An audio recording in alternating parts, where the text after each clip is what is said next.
The trailer was not finished. We had to put a canopy on it so that we wouldn't end up with a bathtub. Right.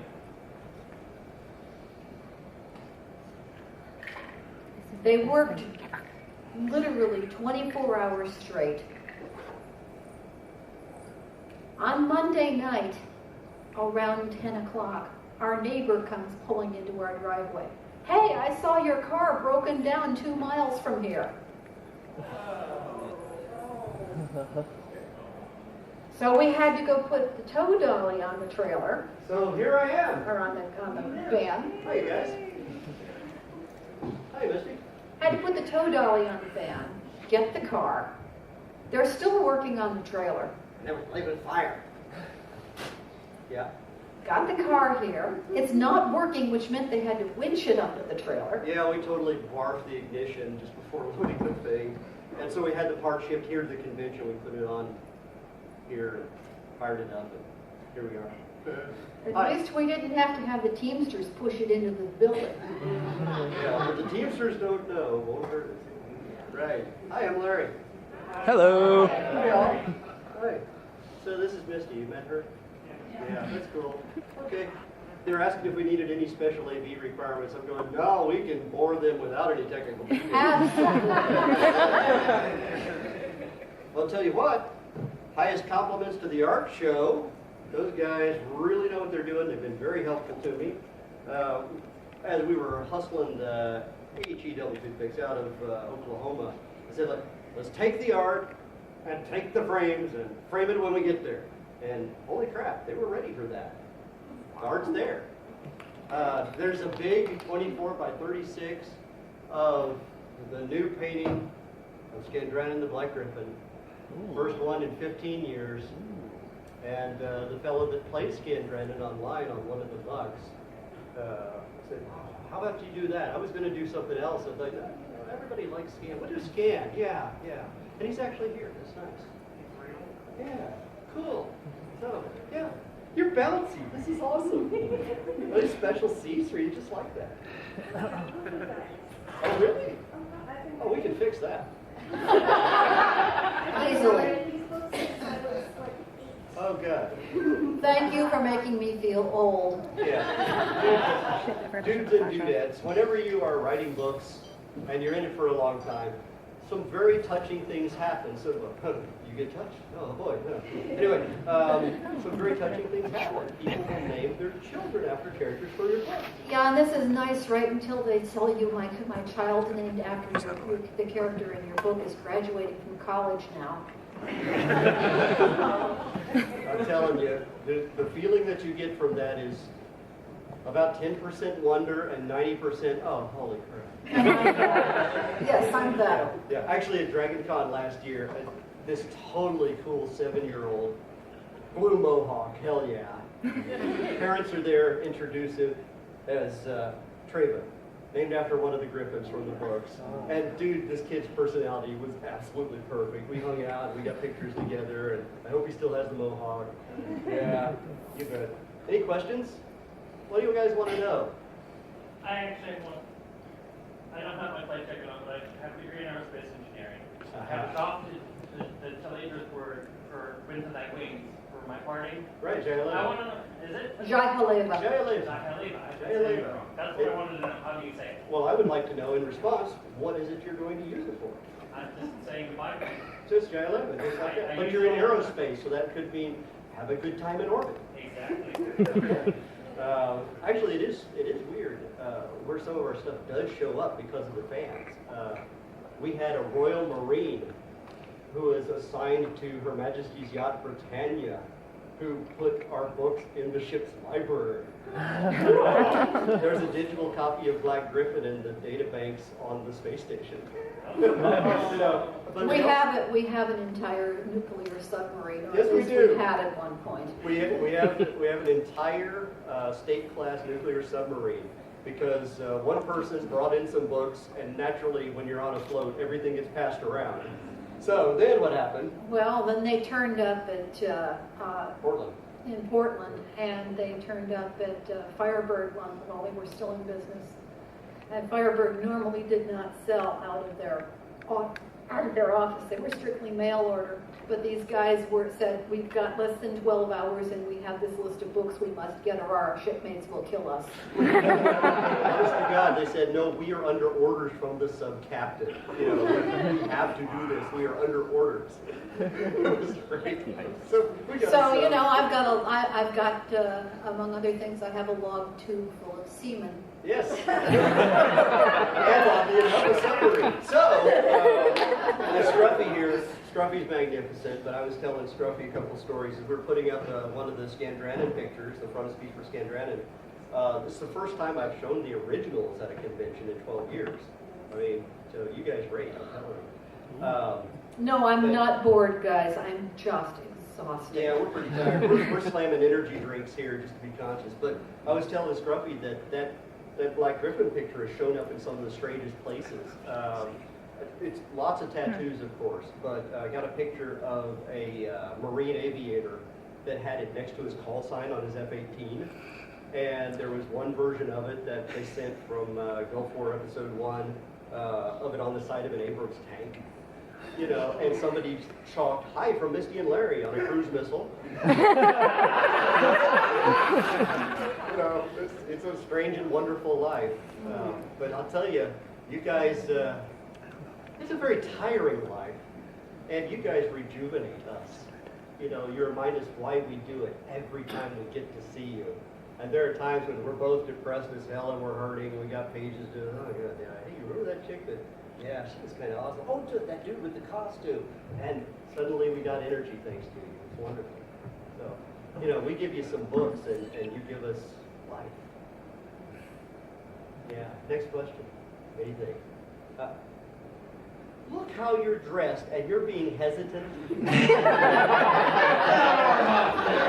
Wow. I've got this nuclear eyeshadow and all this shiny stuff. I'm afraid to be noticed. What was the inspiration for the elves in the abstract shadow books and they're not using questions? Oh. Misty's got that. Well, we were just looking for an extremely polite society because if you read if you start reading the prequel series to it, you'll see why they're a very polite society. They were a very murderous society before then. It's kind of the same thing as this, why the Vulcans are so polite, because they nearly murdered each other. Right. Is that it? That's it. It's not for me. Sorry about that. I want to know more. Yes. I actually kind of like one question in three parts. Oh, excellent. Is there harmony? You work with a lot of people, like, you know, in like your books, so there's a lot of, you know, authors. I was wondering exactly how that works, like how the process works. It depends on the book. In the very, very early days, we physically passed the manuscript back and forth. We were still at the computer stage at that point, so it was But they were finding powered by steam. a conversion program between our two word processing programs, and then physically passing the manuscript back and forth on a computer disk. Not a computer disk. I got to tell you, if I interrupt right there, that sometimes when we tell our stories or answer a question like that, the people in the audience are so young that we have to explain the context of the time. You know, There was no internet, folks. when I started, There was no email. there was no FedEx when my career began. Imagine that, you know. We were at the point where I was doing collaborations with people. There was a FedEx, and you could send things back and forth on disk, and that's what we did. And fax machines had just become affordable. But God help you if you tried to fax a manuscript, it would have cost you $1 million. Yeah. And it was only thermal paper, which means that eventually it just turned black anyway. So, you know, eat after reading, that kind of thing. So when Larry and I were collaborating, it was a lot easier. I just took the disc out of the machine and walked it over to it. Yeah. Sneakernet. back in the days of sneaker net. Can I tell you about that? Can I tell you guys how we met? Oh, yes. Okay, this is fun. She was author guest of honor, and I was artist guest of honor at a convention in Meridian, Mississippi. And they wanted to do a TV spot. So they picked me up from the airport and drove me directly to the news place. That's what they called it, the news place. And there was no green room. It was like walk in, pat some dulling powder on me, sit me down. Hi, I'm Larry. You know.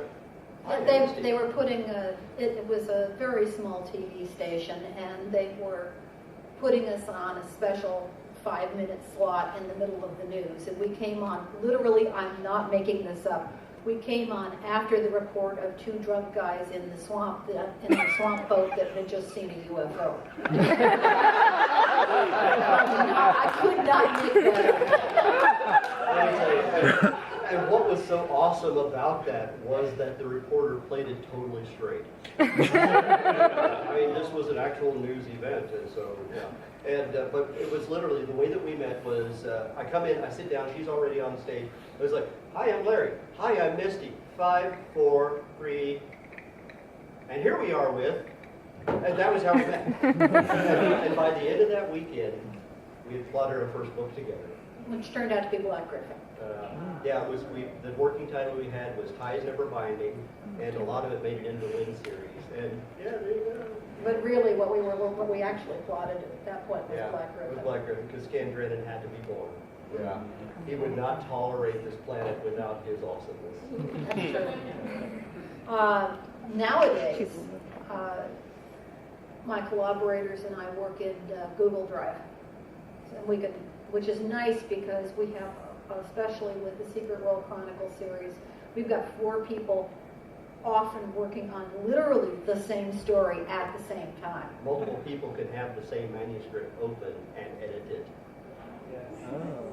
So she has collaborative writing sessions live now. And it's a blast because there's chat windows and you can say, hey, will you go to page 63 to look at this stuff, how we're working, Cody, for God's sake, will you give that woman a gun? Yes. I don't know what kind of gun to give her. Will you give her a gun? Yeah. And Cody's going, well, let me check my mental armory. Okay, she's going to want a 1939 Charter Arms in 1911A. And okay, well, that's good then. Would you like to know the slide rate on it? How about the fire rate? It's going to be about 1,600 feet per second. Okay. Cody, Thanks, back it Cody. off. Back it down. Is she going to be using hollow points or magnets? Cody! That's our boy. Yeah. Anytime we get a message from Cody, it's like, is he in jail? Okay, fine. Okay, he's working tonight. He may fail. So, we're working together, methodology, we can tell you some of how Misty and I worked on some of the books. And it's really kind of cool because of the coincidences. I will preface this by saying that this is a goddess. What Misty here is unparalleled in many ways. And honest to God truth, she is the fastest writer in the industry. No, I wouldn't say that. Well, But there are okay. not very many people that are as fast or faster than me. Okay, there are Pokemon random book generators that are faster. But I've edited her, you know, I've been an editor for many years as well, and she has handed me 42 flawless finished pages in one day. Most writers at their very fastest can pull 5 pages a day. And when I say she's a machine, I mean it in the very best way. In 42 pages, I found nothing to correct. There was no viewpoint flaw, there were no spelling errors, the paragraphs were perfect. It was breathtaking. And I wish I could express to you how impressive that is as an editor to be handed 42 pages, and then she decides it's time for dinner. No, it takes me about a 16-hour day to do 42 Yeah, pages. it was amazing though. But here's the thing, whenever we were working together on, let's say, the Winds books or the Black Griffin, you know, that kind of thing, we used this interesting method of relaying with suffixes on the files. we would write an outline, an extended outline, also called a skeleton. And this is something that Misty learned from C.J. Cherry, right? Yeah, but now I use Blake Snyder's beat sheet. Yeah, Blake Snyder's beat sheet's what we use now. But an extended outline is basically a skeleton. All the good parts of the book, Yeah. as if the book were a movie that you were telling a friend about. Right. And your friend didn't care about spoilers, so he wanted to know the ending. Yeah, the best way that we described it is that you're seeing your friend off at the airport and you saw an awesome movie the night before. And you know he's going to Madagascar and he's not going to see this movie and he really wants to know how it comes out. And you've got about 20 minutes to tell it. So what this comes out to, whenever you write it out, is it comes out to 40 to 60 pages of outline. And you include all the cool lines like, oh, he's got to say this because it's freaking awesome. You know, and you include that, you know. It's not a bullet point outline. It's a version of the story as if told by somebody. And that gives you an idea of the kind of flow that you want. Well, here's an interesting thing. The rate that Misty comfortably works on a single book, she works on multiple books a day, again, amazing, is about 10 pages of finished text. Well, an interesting coincidence is when you lay out 3 pages of your outline, it's about 10 pages a page. So you would have what you did yesterday, what you're doing today, and where you're going tomorrow, right next to you. I And work that on helps your continuity. I work on a condensed version now that's about 10 pages long. That's using Blake Snyder's speed sheet. Now, Blake Snyder was an amazing man. He wrote a number of very successful screenplays, but he would hear bitching all the time about, why do movies suck? Why aren't they better? And he, as a screenwriter, said, yeah, why aren't they better? and he looked at all the great movies, and not just things that grossed a lot of money. I mean, movies that were genuinely great, even if they didn't make a ton of money. And he discovered, holy crap, there actually is There's a formula. pattern. There's a pattern. And it has to do with human psychology. How you can hit them with something, and then it's got a fade effect, and how you lull them in and recharge them by how you time the next beat. And what that beat is. And what that beat is. And what he came up with, after he worked on this for years, he developed something called a beat sheet. Which is basically how the human mind wants to hear a story told. What the pacing is and what the elements within that pacing should be. And he came up with a very intuitive process, which he then put into his screenwriting book called Save the Cat, which covers more than the beat sheet. It also covers characterization and various other elements of writing. But for me, I never had the problem with anything else except the pacing. Now, do you know why it's called Save the Cat? Any guesses? No? You ever see a movie called Alien? It's because he said that in any movie or book, if you don't want your audience to walk out or throw the book across the room, even if your viewpoint character is an anti-hero, a great example of that is Riddick. Mm-hmm. Riddick is a really horrible person. Yes, he really, really is. In Alien, but Riddick hadn't come out yet, or he probably would have called it something else. In Alien, Sigourney Weaver's character Ripley is a very cold bitch. She's not really very likable until the moment when she goes back to save her cat. It's a human. And then, bam, she's got everybody in the audience. Yeah. Because there's that humanizing element that you can relate to that suddenly makes, okay, I see what was going on before and where it's going now because now I understand her motives better. And so it's called Save the Cat.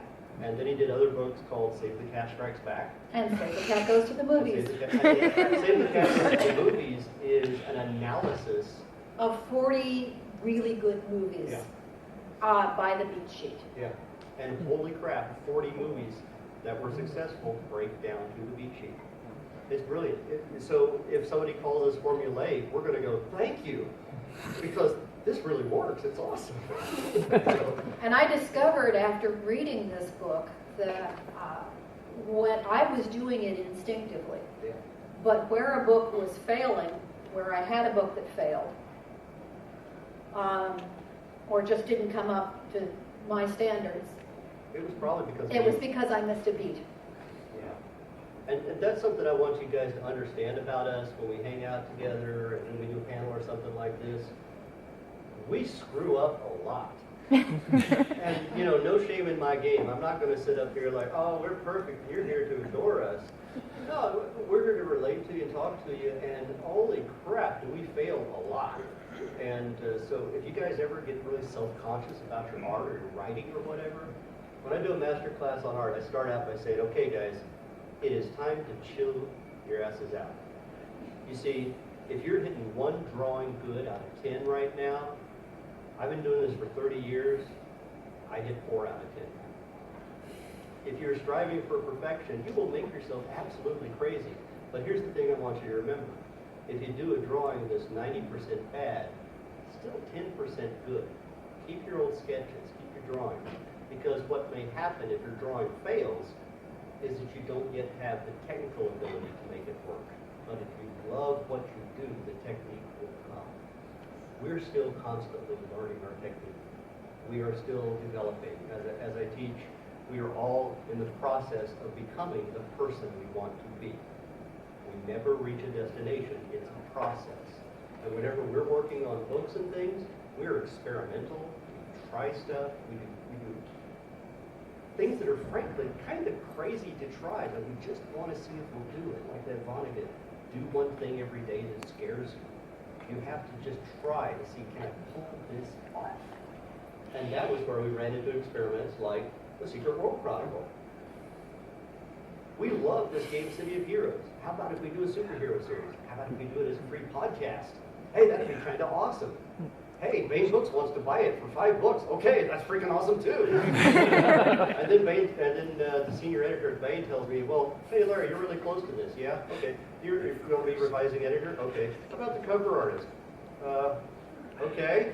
Well, nobody knows the material better than you, and you're our cover artist. So, okay, I'll edit and be cover artist. Then he comes to me and he says, what do we want on the cover? I said, well, how about a Nazi death eagle? Hell yeah, make it.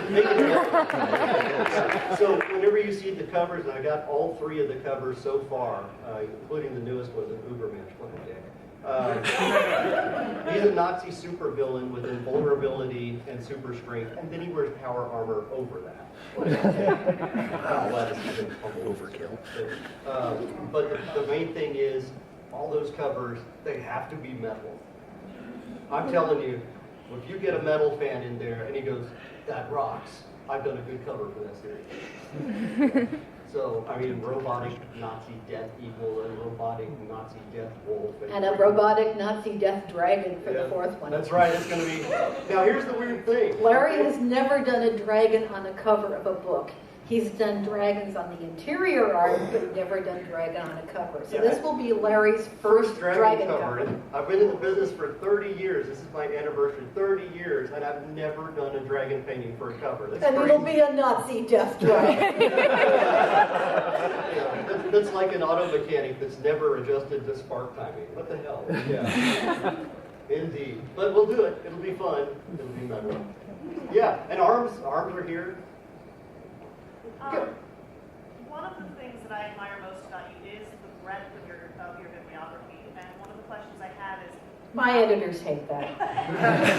how do you address the challenge of continuing to come up with fresh ideas, but without sounding like a robo-writer? It's one of the things I really admire.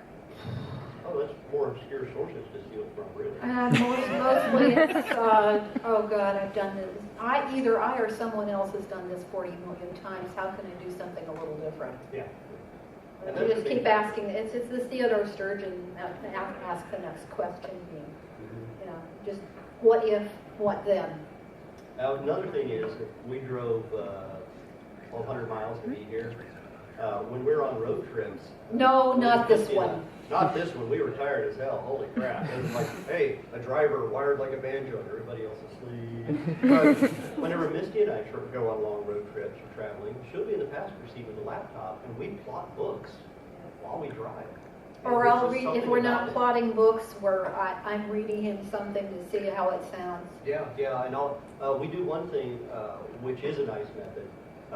We do spontaneous dialogue. We got a lot of praise in the Serrated Edge books with Tannum Drake about the realism there, because he would pause in mid-sentence, he'd go, let me think about that, that kind of thing. The reason is we left the dialogue to the last minute, because we didn't want it to be perfect. We wanted it to be like people actually talk.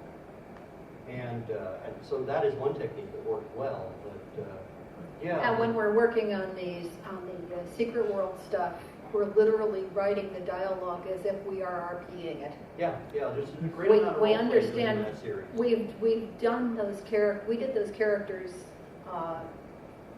different versions of those characters, but we played them, RP'd them for Many years. 4 or 6 years before we started the books. That's right. So we know their heads. We know their heads very well. So when there's several of us in there, 2 or more of us in there, and we're doing the dialogue, it's absolutely spontaneous, as if we are RPing it. And then we go back in and we polish it up a little bit, but it's natural conversation. It is, and we are guest of honor this year at Gen Con. And it's a wonderful thing, because I started back in the 70s from the blue and purple mimeographs of what would become Dungeons and Dragons. So to wind up as GOH at Gen Con is pretty freaking awesome. But the reason I mention it is that as writers, we encourage role-play games. And the reason is, as a writer, you can sit with your 4 walls and your cursor blinking like this. I'm just demanding you to do something on this blank screen. And if you've got people that you can role play with, what you get is a spontaneity. You have to think quick to role play well. Whenever Role playing and would-be writers is both a blessing and a curse. Yeah. All right. There are way too many people who have come up to me and said, I got this great campaign going and I can't wait to write it up as a book. And I'm watching the tombstones being erected as we speak. Because that is, and what may be a great campaign to you is not going to be a great campaign to the reader. Yes. If you can hear the dice roll, we don't want to see it. Yeah. The terrible thing is, the reason I say it's a terrible thing is because I did a terrible thing to them. We had a panel at Dragon Con last year, and these adorable two ladies were there, and I loved them. And they said, "Well, we've been running this game, and we've got these characters, and we got all these books. We know these characters so well. We're really excited about it." And I said, "I don't care." And everybody in the audience kind of rocks back, like, "What the hell?" I said, "No, you're asking me as an editor about this. You're telling me about it, but you need to realize I don't care. That you love it is assumed, and I'm glad that you love it. But what you need to do is make someone else love it. And this week, you've got to make me care about it. That is how you get published. It doesn't matter if you think it's awesome. It could actually be awesome. And but you need don't to get them to care. And you don't tell me how great it is in the cover letter. Yeah. Because there's a whole process to getting published and everything, but really the key is to make somebody give it to you. You've got to mix it. Actually, to be more precise, you have to make the first reader give a damn in the first 5 pages. That's right. You're up. Okay, actually, my sister, who's here on the phone. Yeah. Yeah, She's okay. watching on the phone. She's watching on the phone. She wants to know how you guys got into raptor rescue and rehab. Wow. Actually, it first started when my ex-husband called us up and said, we found a red-tailed hawk at the steel mill where I work. Vincent Metals. Vincent Metals. And we turned up, and it was, of course, as they always are, a kestrel. Yeah. Well, with me, it was. I feel embarrassed every time I answer this question because it sounds contrived. But ever since I was about 13 was when people first started noticing at nature centers that all birds of prey, all of them, even if they're injured, chill the hell out with me. I mean, and it's a spooky effect. I mean, we have gotten just raging, mad, bleeding, injured birds.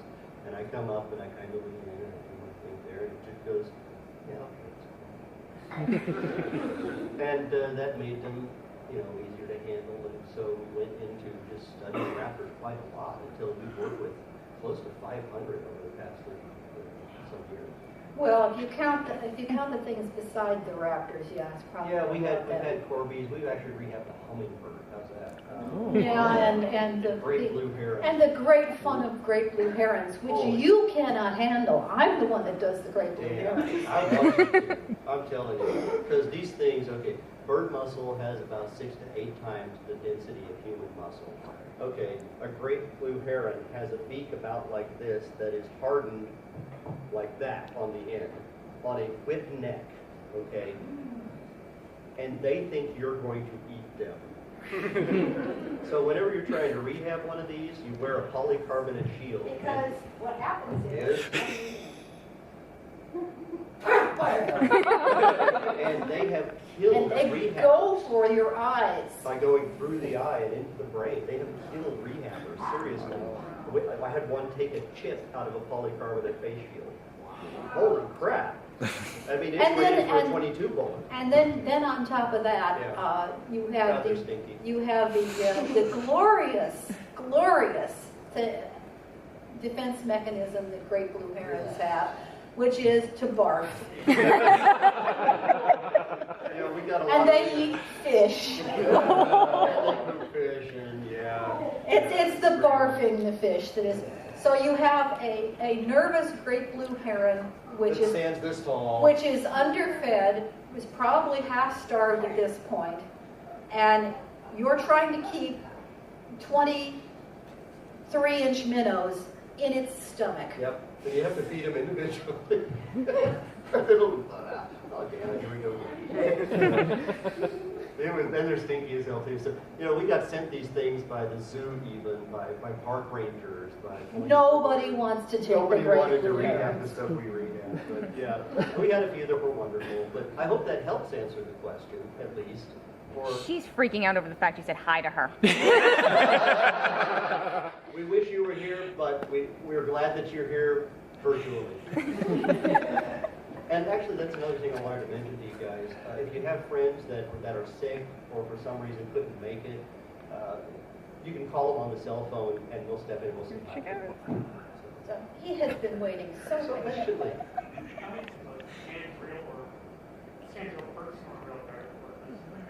Oh, Scandretta? Yeah. Oh, wow. He's a character. Yeah, he's totally a character, except he's me. So, now what I thought would be really, really fun would be to have a character that could do amazing, awesome things, who was also neurotic, who knew that he was built to be vain. Because it was something that Eartho built into all of the Griffins is a level of vanity. The reason is... Well, except Aubrey. Except Aubrey, he's a disaster. But, the feathers sift out the particulate magic in the air, if you will. And so the better you take care of your feathers, the more easily you charge the bone lining that allows you to fly. So he made them all vain so they would want to look good to keep the feathers in good repair. Scandretta knows that he was built to be vain, so he finds his vanity amazingly funny. And he's also neurotic, so he's always questioning his worth at the same time he's going, but I'm so awesome. That's him, you see what I mean? Okay. Have either of you heard of the Great Big Round Table? The Great Big Round Table. Yeah, this Is goes... that the Will Wheaton thing? I like that. No, I don't think so. This was a project on Kickstarter that started up to basically demo stories from authors, and it's about the whole making people care thing. Right. Yeah. And basically, you get the first 1,000 words for free. You can read it, and if you decide that you want more, you basically throw money at them. Oh, that's and you very get the clever. whole story. That's very clever. But see, I'm trying to get the money together to build a new studio, so I'm thinking, I'll try that. The problem is I have the right equipment, and I have the right resources, and I have 1/3 of the space I need. You know, if everybody at this con just bought $10 worth of stuff, we could buy your studio. God, that's so true, because I just did a whole lot of new merchandise just for you guys. I mean, she was just going, I can't believe you're working this hard for Anthrocon. No, absolutely I am. These guys are awesome. Besides, You know the theory of the long tail whenever it comes to economics. The long tail is furry, believe me. It basically states that you can live as well as a rock star on tour if you simply have a small number of people that will always buy everything you make. And the furries have been so good to us over the years. I mean, when we were doing Katrina relief and rescue, and I had credentials so I could get into the restricted areas, so we put together a big-ass truckload of stuff. We made the call, 14 furries showed up from as far away as 400 miles. Within, I mean, boom, drop everything they got, I'll see you later. And they're there to label supplies, pack the truck and all of that. We got loud rock and roll playing, we were doing pizzas, and they got their little tails on and they got the ears. And it was just a wonderful experience that we were able to help 38 fandom families, some of whom had lost everything down to the toothbrush. And I thank the furries for that very, very much.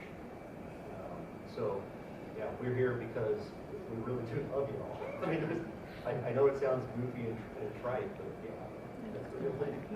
Thanks. Next question, guys? There's a guy back there. Yes, you. I know the fandom goes back a while, and I know that especially your books, The Black Griffin. Yeah. That series goes back a while. How long have you known about the fandom? Well, actually, that's a strange thing. Me? Yeah. Well, both of you.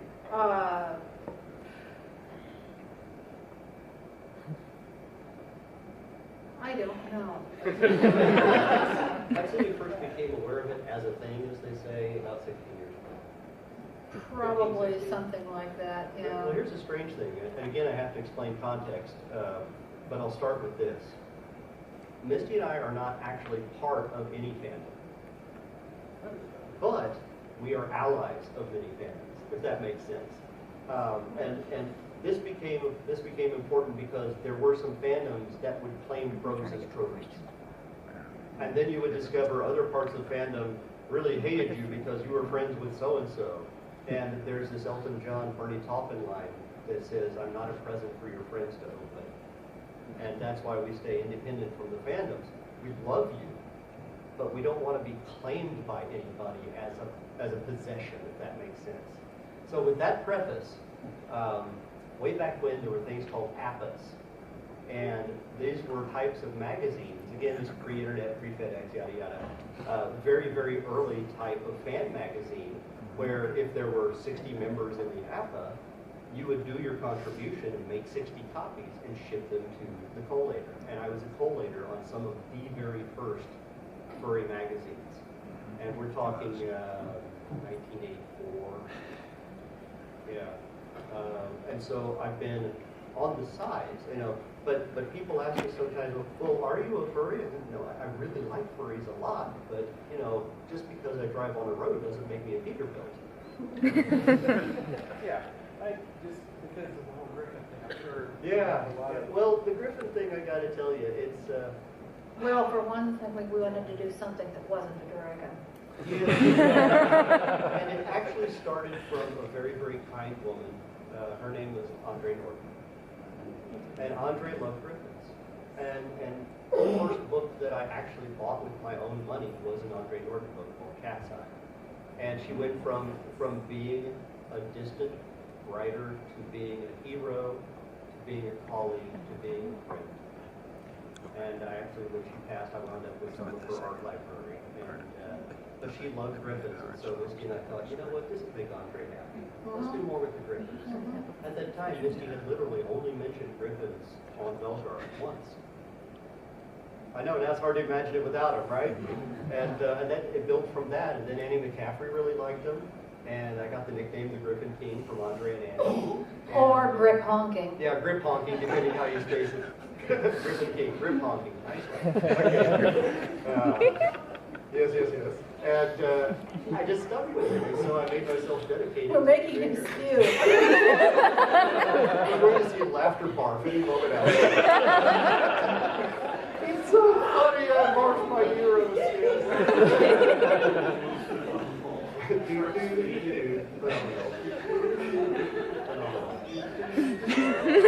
Yeah. Next question. Holy crap, way back here. I'm just curious. Is it possible forming the non-human species that end up being arrows. Kinda. Yes. Can non-humans become heralds? Yeah, like a griffin or a coyote. I don't know why not. Yeah, it's You have to be extraordinarily self-sacrificing to do it. So But no griffins yeah. there. Actually, it's quite adorable. If you've read the story Perfect Day in Valdemar, Kelvin, the brave, actually does pretty much shut himself down, trying to help a patient next to him that is seizing. And it's a real tearjerker of the story, you know. And he's talking in Kimberly Clark. Yeah, no. But they put it in the 30th anniversary leather bound. Holy crap. I couldn't believe the company I was in on that story. Holy cow. It is. Yeah, it sure is. But then I wound up doing more and more stories with Kelvin, the Brave. He calls himself that because he thought he needed the title. So he Kelvin, the Brave. Like, hey, you know, I'm wing leader at Valdemar Vale. A wing leader of a wing of one. Yeah, he's the only one there. I'm the wing leader, you know. All right, then, yeah. Yeah, okay, next up we had someone right over there. I'm a big fan, by the way. Cool. Fantasy community often, I'm trying to figure out a good way to word this. I'm trying for like 30 minutes now. Often automatically compares authors to a select few, Tolkien, Lewis. Do you feel female fantasy authors have to work hard to break out of automatic comparisons to Marion Zimmer Bradley? Oh, yeah. Yeah. Yeah, absolutely. Or Andre or Annie. And as long as we're female fantasy writers, we're automatically second class. Yeah, FFW is actually a contraction for it in the industry. Oh, it's another FFW. Yeah, oh, like put a unicorn on the cover. It's a she-writer. Yeah, but we screw with people a lot. And so you look at Mercedes Lackey and you start reading, you're going, female fantasy writer, holy crap, this woman's a pro wrestler, you know. Because Misty messes with genre and she messes with style and always experimenting. But yeah, 23 years married, what do you think? Yeah. This is the gal that will go into the 24-hour Walmart, buy a stack of murder and serial killer books and a single knife.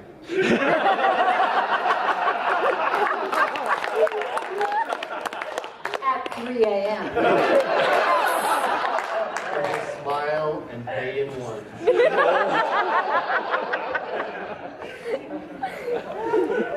I will love this woman forever. Sit, boy. All the Yasha guys are Next up. Oh, way over here? We'll get to you. First of all, I just want to say thank you kindly. You were one of the few authors out there that can actually get me crying like a little baby. Stories. Thank you for paying my mortgage. But one of the questions I had is, once again, going back to the work we have, did you have particular favorites among species of birds? Yeah, without a doubt. The thing that we Kestrels and barred owls. Yeah, barred owls are fantastic. They are so laid back that you can pick one up, injured, and kiss it on the head. Yeah, they're just great to handle. Well, either that or they're thick as two short planks and they don't notice. Yeah. That'd be a great horned owl, believe me. But one thing that we did that rehabbers usually don't do is we name every bird. And we have some in particular that have been real favorites. Certainly Simon, I actually have a picture of her on my webpage. She was a spectacular red-tailed hawk that had been hit by a big requip antenna and it crushed the left side of her face, so she was blind and deaf on that side. And also had the strange and peculiar brain damage that made her absolutely fearless. And when I say absolutely fearless, I mean nothing could freak her out. Just as calm as could be. All of the fear reactions you would get out of any other bird, she just, whatever. You know. So she wound up being a display bird at the Oklahoma State Fair for Fish and Wildlife, and it was like 200,000 people around. And she's in essentially a giant aquarium, and people are tapping on the glass, and she's going, when's the quail coming? This is kind of cool, but she was adorable because she would sleep with a blind side to me, you know. But then there was this one moment that happened where I've got my real heavy-duty work chair and everything, and I'm working on a drawing for one of the books of a hawk brother, of a teledrus, and she is on the back of the chair preening my hair. And I realize, holy crap, this is exactly how the fans were imagining me. For the record, no white horses, no white horses. A horse is a hole in the pasture you pour money into. Yeah, there's actually a saying in Oklahoma, if you want to make a man poor, give him a horse. Yeah. But we got fluffy white cockatoos, does that count? Okay, next question was after him. Lady. Have you faced any pressures or challenges or maybe criticisms associated with writing gay characters? No. No, not at all. No. Actually, My editor, in fact, was very encouraging with doing the Valniel series. got a Lampoon Award. How cool is that? Yeah, best gay male fiction. The research was a lot of fun. Anyway, you do a lot for your art. You are wrong on so many. As we said to Sam, yeah, it'll fit. So, the neat thing about Misty and the gay characters is that she actually doesn't really give a damn. The point is, they're characters first. There's no big agenda, ooh, I'm going to speak for all the gays. No, you can speak for this little sumbitch here that's got arrows coming at it. You know, like Montiel, the approach was... Now, the approach was, he is a borderline abused, very misunderstood, awfully emo teenager. Totally. He's like reading I'm a depressed fantasy. and so I whine, so I whine. I'm depressed and so I whine. My name's Vanya.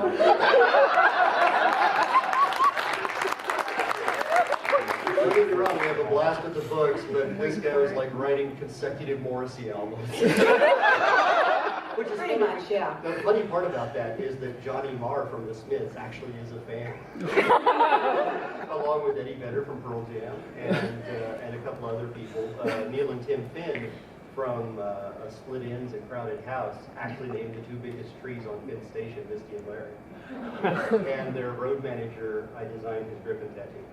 So, but it's really funny. So when I was making the official Valdemar map, I named towns after them. You know? It's really fun. Yeah. Next up was over here. I'm curious about the magic that you use, especially in Natalia opening Arrow series. You do a lot with magic and century. Where did that come from? How did you develop that? Well, And Stample. basically, I didn't want to have magic. I wanted to have just psionics. But my editor said, there's got to be some kind of magic in it or they won't know it's a fantasy book. So I did the opening with Vanyel and real magic. And then I went back and then came up with a rationale for why there wasn't real magic anymore. We work a lot on the science of it, believe it or not. I mean, we love scientists and we're really into physics and things like that. So I try and do, there's no such thing as free lunch magic. Yeah, TANSTAFL, that's what the abbreviation is. There ain't no such thing as a free lunch. It's got to cost something.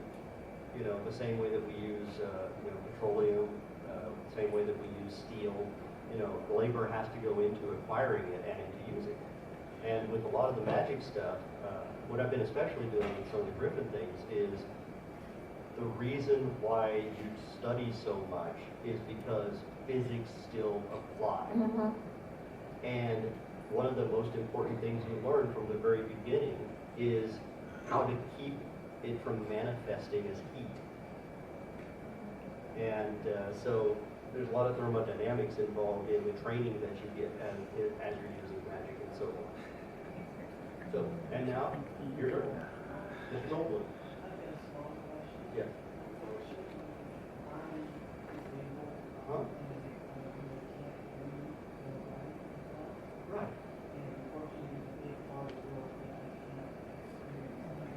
Right.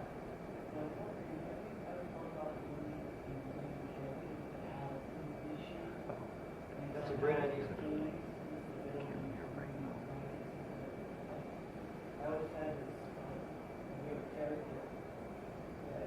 think you should do that. That would be freaking great to do from your viewpoint. You see, if you can talk to somebody, if you can just chat with them, you're halfway there to having a book. And you just asking this question, you're expressing yourself very well. So what you might do is find a collaborator who can do all the tappy-tap, while you talk about how it feels and what you do, and you can construct a story around that, especially using play-centered method. We have gotten a lot of praise over the years for having different types of handicapped characters in the books. One of the best art compliments I ever got came from that, in fact. Oh, that's hilarious. Oh my God. There was a guy online who was just bitching nonstop about how much he hated the art. And he said, look at page 78. This guy looks like he's had a stroke. Well, he had. And the character who had retired from being a herald because he had a stroke. Thank you very much. Sucker. Thanks for the compliment. But in the story... Just proved you didn't read the book, dude. Exactly, yeah. He didn't read authority. The character did have a stroke, but glad you could tell from the picture. We've had, for instance, in the follow-up story to Perfect Day in Valdemar, which is called Transmutation, there is a young boy that has pretty extreme birthmarks. And so he's kind of shunned as, because he just looks so funny. And he winds up with Gelbrand, and Gelbrand says, what's the problem? You've got good markings. It's just got that Griffin point of view. It's like, why should I care about that? Where's my food? And he turns into a really cool character. But then we get people going, I can't believe you actually had a character with like a big birthmark. My sister has that. I've got to give this to her. This is the world, people. Not everyone is a middle-aged white guy. This is not network television where you have your one or two tokens and everybody else is shiny, clean, upper income white guys. This is a world that's very complex, and you get a little bit of everything. So, yeah. Did that really confuse you more than answer anything? Because I'm confused.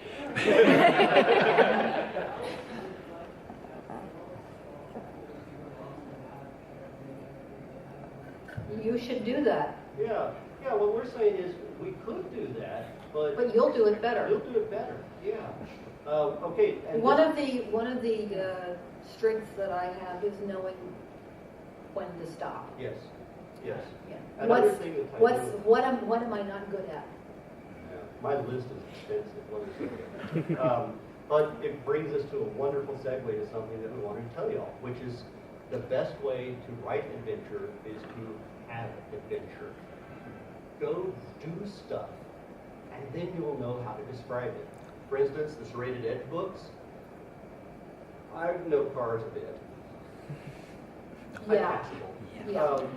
But I wanted Misty to experience some of the stuff that I know by heart, that I love.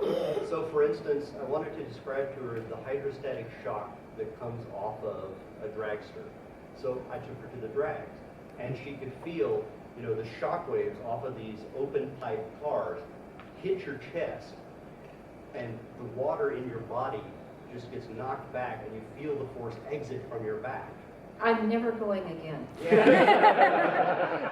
I had migraines from the stink. Oh, nitromethane. Yeah, that's good for you. But she got to see a jet truck too, which is freaking. That's true. It was very cool, all except for the not breathing part. Yeah, they're so picky about that. But then I go on to, we went to racing school, and that's where Misty got her competition motorsports license, because you want to know what it feels to actually drive a performance car. Well, honestly, let's be honest about this. I never really knew what it felt like to be in a performance car until I got second seat with Doc Bundy. Holy crap. Man, Doc Bundy is a Le Mans winner, among other things, Group 44 Jaguar driver, a spectacularly nice guy. And we had a Lotus Owners Group meeting at Road Atlanta, and he had cherry rides, and I bought up some laps for Misty. And I'm out there in a 1990 Lotus Esprit Turbo SE, and I am pushing it to the absolute limit. Of your ability. Of my ability to enter the car, and I see a white dot in my rearview mirror, which proceeds to pass me as if I'm parked. And I see Misty going, Over in the passenger seat, like, holy crap, you know. Because it turns out that he was in the Lotus that had set the track record. At Road Atlanta. Including Formula One testing and everything else. It outran all of them. And she was in second seat. Yeah, and she was in second seat on Doc Mundy's home track in the record-setting car.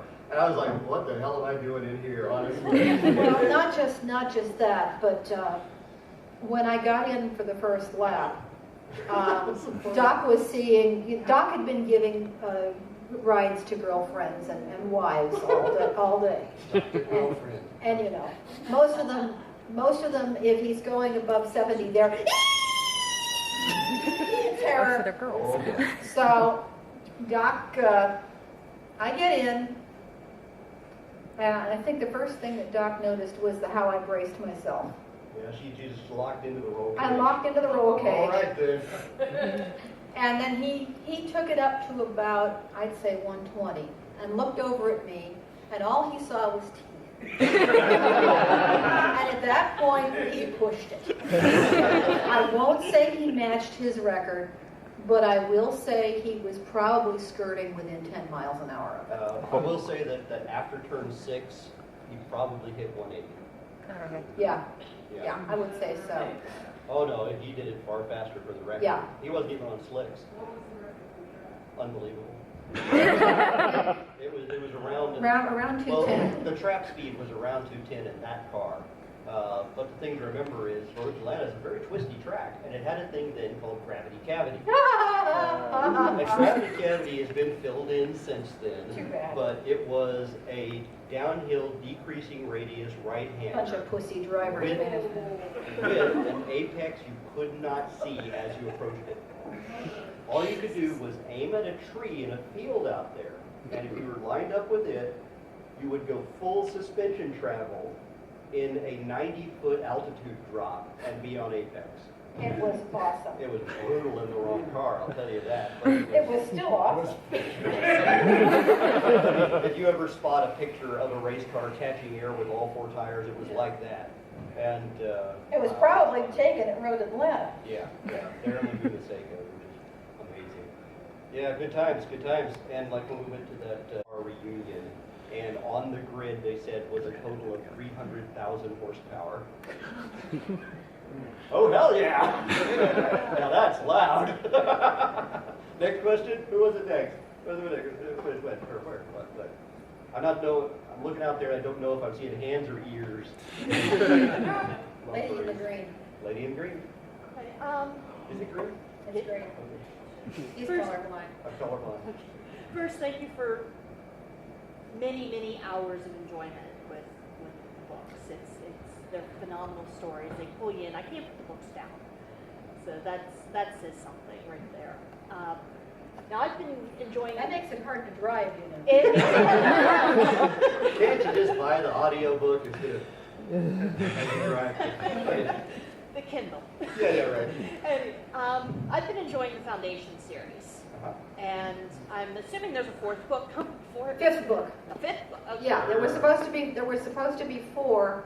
I thought it was 4. As I'm working on number 4, I asked my editor, is this supposed to be a quadrology or a tetralogy? And she said, oh, it's a tetralogy. So I paced it for the tetralogy. And then I come to find out that it had been announced that there were going to be 4, so I guess I kind of pissed some people off. I was wondering, we're seeing the growing pains with the collection. Is there any chance that eventually you may come back to with Elspeth in that era no idea. when I I'd love know. to see the growing pains with the magic coming back. I don't know. Yeah. Maybe not. I don't know. There's sometimes when we work that we have to accept I don't know is the best answer we're going to get. I mean, we don't know what we're going to be hired to do. We don't know what we feel we need to do. We're just going to trust our conscience, try to do good for people. And try and keep the series at 5 or less. Because I'm not going to piss off people the way that Robert Jordan and Jordan Martin have been pissing them off. With the eternally endless 12-part No, it's 14. No, it's 22. There's a great line on the front of a Douglas Adams book that says, "The fifth book in the increasingly misnamed trilogy."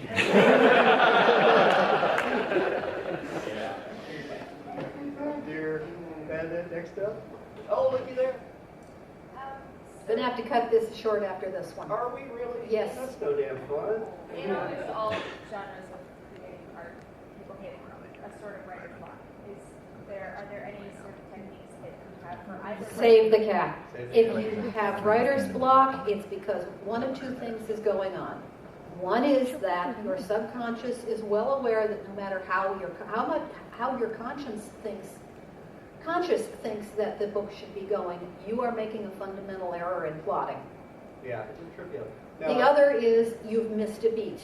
And your subconscious is trying to tell you, you must have this part in there before you can go on to this part. You cannot just put in the book, here a miracle occurs, and motor on happily. I get that from the hands off me. But, no, I can give you a couple No, of you get Larry Putcar stuff here. I know. There are times when we're working that we will just default to the other person's expertise and we'll just do a line of asterisks and say, Misty, there really needs to be a clothing description here. And I just leave it at that. She does. Cody, what the hell kind of gun do we have here? And then after that hour passes from Cody. Yeah. But I can tell you a couple of techniques and some insights that will help you with the whole idea of writer's block or creative block. Your body is not just this thing that totes your brain around, it's also a refinery. And brain chemistry is very complex, but to feel certain emotions, to have certain thoughts, requires very specific brain chemicals.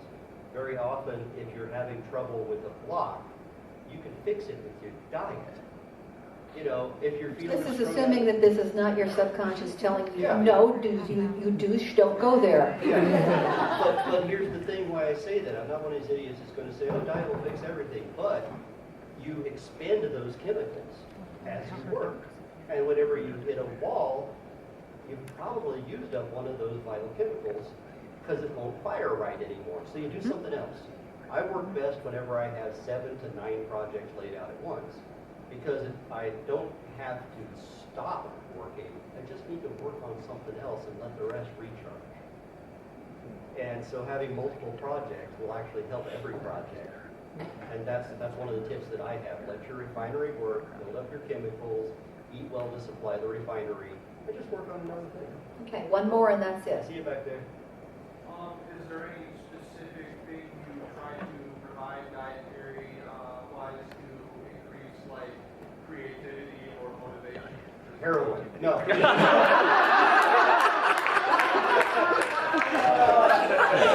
This is actually very, very funny because, I mean, we are as weird as football bat, but we're actually totally straight edge. I've never finished a beer. I can't do a glass of wine. I don't smoke pot. There's nothing like that.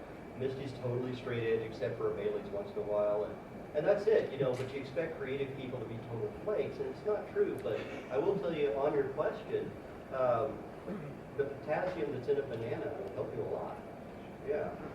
Okay, we got one last one over there. No. All right, one and that's it. Actually, I had a question of, you guys write linearly, like page by page by page, writing the whole storyline, or do you kind of blob around and get like... No, I absolutely work linearly, and I use that beat sheet. That's right, and it's fun that way too. Right, everybody, let me tell you, whenever we're not in panels or doing the signing, we've got 2 tables down in the dealer's room, right next to the Cobra, okay? Go get pictures taken in the Cobra, it's why we brought it. And you know, we don't make a lot of money. I mean, I could never have afforded that car. That was basically what I wound up with as a thank you for a circuit driver I had survived cancer. You know, so we don't make that kind of money, believe me. That was just a fluke, but we thought y'all would enjoy it. But please come over whenever we're not on a panel or something. We'll be at those tables, and you can come and hang out with us. My stuff if you're so inclined, but we'll sign your stuff. And we have book plates that we autograph. If you haven't brought your books to be signed, take the autographs to the book. All right, guys. Thanks for being here.